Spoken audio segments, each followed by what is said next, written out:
Copa আমেরিকার আগে বড় ধাক্কা খেল ব্রাজিল, ছিটকে গেলেন গোলকিপার এডারসন। চোখের চোটের কারণে দল থেকে ছিটকে গেছেন গোলকিপার এডারসন। ম্যানচেস্টার সিটির এই গোলকিপারের জায়গায় ব্রাজিল কোচ দারিবাল জুনিয়র কোপা আমেরিকার দলে নিয়েছেন সাও পাওলোর রাফালকে। গোলকিপিং পজিশনে এই পরিবর্তন ছাড়া দলে আরও 3 জন খেলোয়াড় যোগ করেছে দারিবাল।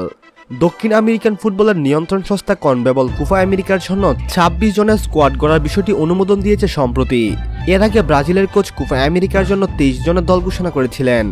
কোপা আমেরিকার ব্রাজিল দলে নতুন যোগ করা হয়েছে জুভেন্টাসের ডিফেন্ডার ব্রেমোকে, আটলান্টার মিডফিল্ডার এডারসন ও পোর্তোর ফরওয়ার্ড পেপেকে।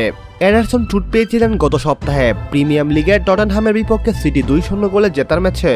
প্রতিপক্ষ আর্জেন্টাইন ডিফেন্ডার ক্রিস্টিয়ানো রোমেরোর সঙ্গে ধাক্কা লেগে আইশক ছিঁড়ে গেছে তার।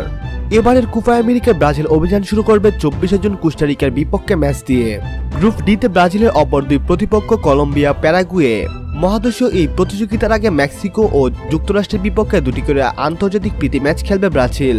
ম্যাচ দুটি অনুষ্ঠিত হবে যথাক্রমে 9 জুন ও 13 জুন। সম্মানিত ভিউয়ার্স, আপনি কোন দল সাপোর্ট করেন? অবশ্যই আপনি আপনার প্রিয় দলের নাম আমাদের সঙ্গে শেয়ার করতে ভুলবেন না।